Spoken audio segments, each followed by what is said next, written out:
안녕하세요. SPI 고병기 콘텐츠 에디터입니다. 네, 12월 첫 주 K-리츠 위클리 시작해 보도록 하겠습니다. 김시묵 에디터 나왔습니다. 안녕하세요. 안녕하세요. 네, 지난주에도 리츠 시장이 전반적인 이벤트가 좀 많네요. 아무래도 이제 금리 상승기, 리츠들이 자금 조달 이슈가 있는 만큼 약간 자금 조달 창구를 다변화하고 계속해서 이제 자금 조달 통해서 뭔가 이제 어떤 돌파구를 찾아보려는 그런 움직임들이 좀 많았던 것 같아요. 네, 맞습니다. 지난주도 그렇고 그 전주도 그렇고 이렇게 주가상으로 드러나는 변화는 크지 않았는데 상대적으로. 근데 말씀하신 대로 뭐 조달을 하려고 하는 곳이나 네. 조달을 다각화하려고 하는 곳이나 그런 곳들의 움직임이 많이 나타난 주였죠, 지난주가.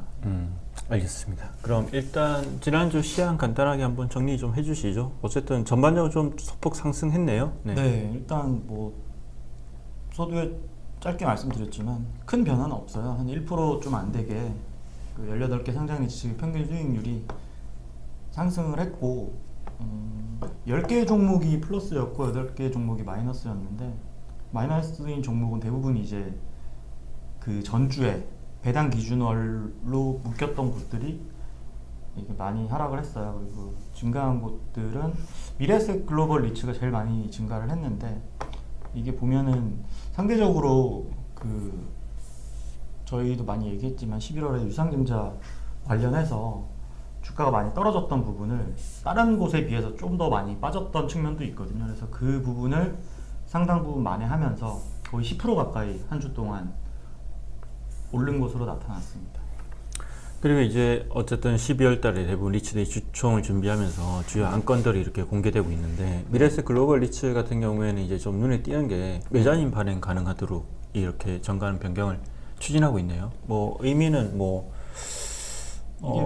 자금 조달 다변화 이런 측면이라고 보면 될까요? 그렇죠. 아무래도 뭐 유상증자 원래 처음에 4,600억 시도했다가 뭐 금융시장 환경 안 좋아지면서 한번 무산됐고 그리고 한 달 전에도 준비를 해오다가 규모를 훨씬 줄여가지고 준비를 했었죠. 그러다가 네. 이거 역시 좀 여의치 않게 되니까 이제 다른 조달 수단으로 메자닌 쪽을 좀 검토를 하고 있는 게 아닌가라는 예측을 할 수가 있고 이게 왜냐면은 SK 리츠 같은 경우도 최근에 뭐 10월에 한 번 했고 이번에 다시 한다고 공시를 냈죠. 근데 이렇게 SK 리츠처럼 좀 메자닌 발행해가지고 조달을 하려는 게 아닌가라는 얘기들을 많이 하고 있고 실제로 그렇게 예측을 하고 있어요. 내년에 어쨌든 뭐 좀 인수라던가 편입해야 되는 자산이 잠재적으로 있기 때문에. 이게 주총이 있으니까 근데 네. 올해 또 상장 리츠들이 되게 많이 힘들었잖아요. 네. 성장과 어떤 관리 이런 어떤 이제 균형을 찾기 참 힘들었는데 네. 고민도 많았고요. 그러니까 네. 주총에서 이제 그런 것들을 좀 뭔가 이제 해결할 수 있는 안건들이 많이 포함될 것 같아요. 근데 실제로 이제 D&B 플랫폼 리츠죠. 여기도 이제 보면 이제 스폰서의 모에서 SK 디스커버리 쪽에서 지난주에 보면 이제 그 내년 사업 계획 발표 보고 내부 보고가 있었다고 해요. 분명히 이제 D&D 플랫폼 리츠에 대한 얘기도 나왔을 거고 그러면 이제 여기도 되게 이제 스폰서 리츠의 장점을 어떻게 활용할까 그런 얘기들이 많이 나왔을 것 같아요. 실제 IR에서 그런 부분을 많이 얘기하고 있고요. 그렇죠. 네, 그런 것들을 앞으로 좀 예의주시하면 좋을 것 같습니다. 네. 네, 그리고 저희가 이제 한 11월 26일이었죠. 그때 처음 이제 보도를 한 게 SK 리츠 이제 네, 맞습니다. 사무 전환사채 추가 발행에 대해서 네, 이거에 대해서 의미를 많이 보도를 했는데 네. 뭐 지난주 12월 2일 날 그러니까 오후 늦게 좀 공시를 한 것 같아요. 네. 공시를 했고 저희도 정리를 했는데 뭐 내용 간단히 설명 좀 해주시죠. 일단 뭐 저희가 보도를 두 번째 전환사채 발행한다고 보도를 했었고요. 이게 뭐 내용만 보면 심플해요. 그때 한번 290억 원 정도 규모 10월에 발행했다가 그때 원래 목표로 했던 금액이 500억이기도 했고 회사채 발행도 그 당시에 했었는데 원래는 1,500억 정도 발행을 하려다가 1,000억 미만으로 발행이 됐어요. 이러다 보니까 이제 단기 자금 조달인 전자단기 사채 발행 쪽으로 많이 가다 보니까 이 비중을 줄여야 된다라는 내부적인 그 판단도 있었고 그래서 이번에 어쨌든 한 2, 3주 가량 준비를 했던 것 같아요. 그래서 최근에 이제 지난주 금요일이죠. 1,090억 원 정도 규모로 3호 12를 발행한다고 공시를 냈고 공시된 내용만 보면 이제 이지스 자산운용 펀드랑 미래에셋 자산운용 펀드 그리고 신한투자증권, 한국투자증권 이렇게 네 군데가 그 352 인수자로 공시가 됐어요. 근데 이게 한꺼풀 뜯어보면은 뭐 미래 같은 경우는 국민연금 자금이라고 보면 되고 이지스 같은 경우는 교공자금으로 다들 해석을 하고 있습니다. 그래서 일단은 뭐 발행과 관련된 건은 그 정도 러프하게 말씀드릴 수 있을 것 같아요. 이게 뭐 교공은 이미 투자자로 참여해 있고요. 그리고 네. 이제 국민연금 같은 경우도 일전에 뭐 이에 앞서서 한번 투자를 하려고 했다가 이제 여러 가지 사정이 있어 못한 경우가 있었어요. 그래서 이제 꾸준히 관심을 나타냈었고 이 주식시장에서 사실 국민연금 효과를 무시할 수는 없습니다. 실제로 이제 저희가 지금 이제 오전 9시 좀 넘긴 시각인데 월요일 약간 SK리츠 주가 많이 오르고 있긴 하네요. 네, 지금 기준으로 네. 장 열린 지 한 17분 됐는데 5.1%, 5.01% 네. 상승했네요. 네. 이게 뭐 사실은 이 SK리츠 이번에 이런 자금 조달하는 걸 보면 좀 이제 복잡해요. 예. 그러니까 이게 보면 이제 투자자들도 뭐 기관이냐 개인이냐 또 언제 이제 투자를 했냐에 따라 다 이해관계 다를 텐데 네. 지금은 당장은 이제 장에 좋게 나타나고 있지만 네. 분명히 이 안에서 또 복잡한 심경을 가진 분들이 있을 겁니다. 네. 그렇죠. 이게 저희가 뭐 수차례 얘기했지만 뭐 돈이 필요한 SK 리츠나 아니면 새로운 리츠 투자처를 찾는 투자자들이나 이런 측면에서는 되게 수요가 있을 수밖에 없어요. 여기에 뭐 국민연금도 그렇고 교공도 그렇고 1,000억이면 상당히 많은 규모고 회사채보다 발행이 더 많았어요. SK 리츠 네, 발행에서. 그래서 이렇게 뭐 일종의 러브콜일 수 있겠죠. 많을 수밖에 없는 게 그만큼 새로운 투자자 입장에서는 투자 매력이 높죠. 근데 반면에 이제 기존 투자자들 입장에서 봤을 때는 네.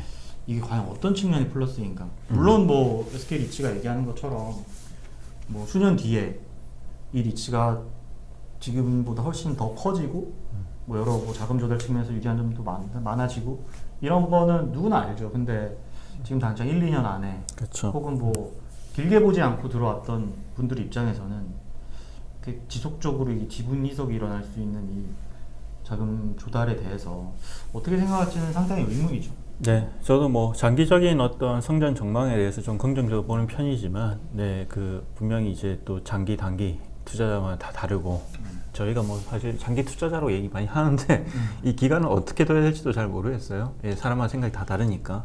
네. 네.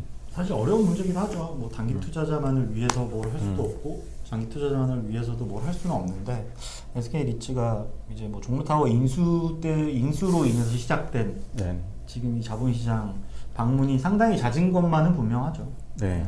그래서 저희가 이제 몇 번 이제 글을 통해서도 얘기했지만 결국은 이제 모든 투자자의 이해관계를 완벽하게 일치시키는 건 불가능에 가깝고 결국 의사결정 과정의 합리성을 얼마나 담보하느냐가 제일 중요할 것 같아요. 맞습니다. 네, 그다음 이제 신한알파 리츠 얘기를 좀 해보죠. 네. 어쨌든 신한알파 리츠는 이제 한국에서 이제 상장 리츠 중에 가장 주가가 높고 그리고 2018년 상장률 계속 견고한 모습을 보였잖아요. 네. 이 판교와 이제 용산 더 프라임 타워 두 개로 이제 처음에 상장을 했고 꾸준히 이렇게 자산을 편입해서 이제 되게 큰 리츠가 됐는데 이 처음으로 이제 영상 더 프라임 타워 매각을 시도를 했어요. 네. 이 뭐 했던 이유는 사실 이제 상장 리츠 중에서 이제 계속 이제 반복 매각을 통해 가지고 주주들한테 추가 배당을 준다든지 네. 이런 식으로 해서 이제 주주들한테 되게 이제 좋은 어떤 반응을 얻은 리츠들이 많았는데 네. 신한알파 리츠는 그동안 이제 매각이 없었거든요. 그런 측면에서 주주들의 좀 요청도 있었던 것으로 보이고 또 용산이라는 지역에 호재도 있으니까 네. 이 처음으로 매각을 시도를 했는데 뭐 사실 지금은 사업용 부동산 거래가 다 안 되는 상황이니까 이해는 되는데 안타깝게도 일단 불발이 됐어요. 네. 네. 어떤 내용 간단히 설명해 주시죠. 네.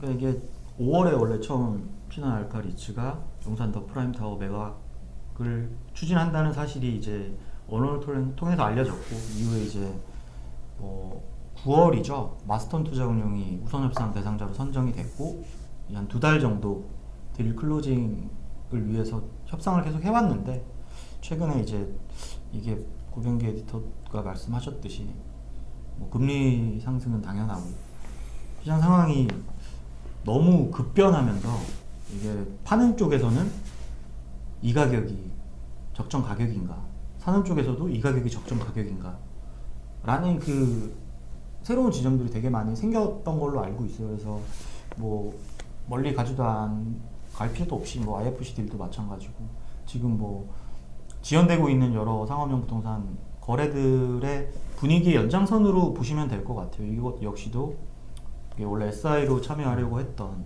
마스터 투자운용이랑 금성백조 쪽에서 좀 많이 장고를 했던 걸로 알고 있고요. 그러면서 이제 자연스럽게 당시 우선협상 대상자 선정이 됐을 때 나왔던 가격에 좀 딜이 클로징 되기가 힘들지 않았나 그런 분위기로 저는 파악을 했습니다.